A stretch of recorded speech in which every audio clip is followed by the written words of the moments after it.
बहुत ध्यान से सुनिएगा सभी आरआरबी एनटीपीसी स्टूडेंट, क्योंकि अब जो मैं सुना रहा हूँ ये आपके सेकंड शिफ्ट का टाइपिंग टेस्ट आरआरबी एनटीपीसी का हुआ, जिसका मैं आपको यहाँ पे आवाज़ सुना रहा हूँ। जो स्टूडेंट ने दे के निकला, आप उसको सुनिए, फील कीजिए और अपना बेस्ट दीजिए।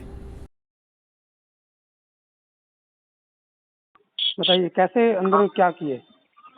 कुछ भी नहीं सर, 1 मिनट का स्टार्ट, मतलब कि आपको लॉगिन करना है, लॉगिन करने के बाद 1 मिनट का टाइम देंगे, प्रैक्टिस कर लो, 30 सेकंड के बाद स्टार्ट हो जाएगा। ठीक है, ठीक है। और एकदम, हाँ हाँ एकदम इजी पैराग्राफ है, कोई दिक्कत नहीं है और कोई टुकड़ों में नहीं है। आपने जैसा दिया था ना जी वैसा ही है बिल्कुल, और जी। रीटाइप हो रहा है।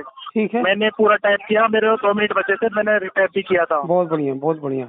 और वर्ड मैंने हाइलाइटेड थे? वो बैठे होते, हाँ हाईलाइटेड नहीं थे, वो हाइलाइट काफी नहीं बड़े थे? बड़े थे, ऐसा इतना नहीं था अच्छा कि अच्छा छोटे छोटे दिखे ना। अच्छा अच्छा। पर जब अपन स्टॉक्स टाइप 1500 ही कर दे रहे हैं रहे वो थे? डबल साइज होते हैं। क्या सर?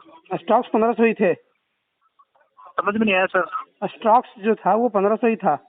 हाँ स्ट्रोक मैंने जब कंप्लीट कर दिया था मेरे टाइपिंग, हाँ उसके हाँ बाद सबमिट हो गया था। सबमिट हाँ के बाद मेरे दिखाया था 1708 हाँ। स्ट्रोक। ठीक है, उसके मतलब कि बाद शो नहीं किया था स्ट्रोक। 1500 के बाद जो आपने टाइप किया वो दोबारा गिन के हाँ बताया हाँ कि 1700 कुछ हुआ? यस सर, हाँ हाँ यस सर। हाँ। और वो पैसे टाइप हो रहा है पैराग्राफ सर। में दे रहे हैं कि एक पैराग्राफ सिंगल है? नहीं, सिंगल आपके, आप जैसे टाइपिंग करवाते हो ना सर जी वैसे जी। की वैसा है, कोई ओके बिल्कुल नहीं। ओके ओके, मतलब और कि बिल्कुल ओवरऑल बहुत भी बढ़िया हार्ड रहा। नहीं है।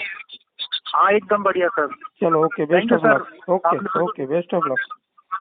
आपको थैंक ओके यू सर, बढ़िया प्रैक्टिस कराने के लिए। Thank you okay. सर।